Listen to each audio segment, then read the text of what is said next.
Taking a live look on the mountains. It's been so hot and dry this season. We never had much of a snowpack to begin with, but now it's melted off and it's only June.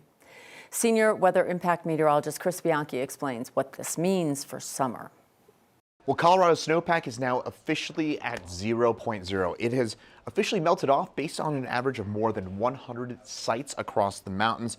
And so we're going to get into a little bit of what that means and also a bit more of those kind of longer term implications. To start things off, snowpack fully melted off across all of our river basins. This is our fifth earliest melt on record. Records date back to 1987 and the earliest melt since 2018. Let's kind of look at some of those numbers specifically here first. So 2026 melt off fully as of today, June the 11th. That ties 2021, again, fifth earliest melt on record, earliest since 2018. So a couple things to kind of keep in mind when we're talking about some of this. First of all, this is actually, at least if you had looked at some of those numbers from back in March and April, a smidge of good news. Reason why, we had by far our lowest peak snowpack on record, 2025, 2026, only 8.5 inches in terms of the amount of snow on an average basis across the mountain. So long story short, we were in a really, really bad way in March. We made up some ground and had a relatively cool and average April and May, and that allowed us to have at least a slightly later melt than the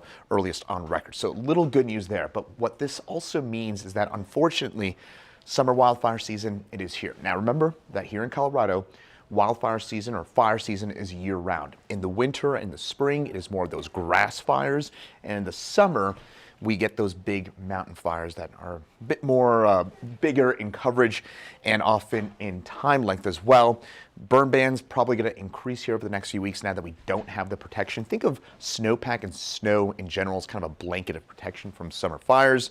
But unfortunately, we are now done with that snowpack, and our only outs, our only ways to kind of reduce that fire danger now, it's going to be more contingent on the summer monsoon season, which usually gets going in mid to late July for us. And that will hopefully be more robust. There are some indications that we could have a pretty healthy monsoon season, but still a few weeks away from that. So unfortunately, summer wildfire season is here because snowpack has fully melted off.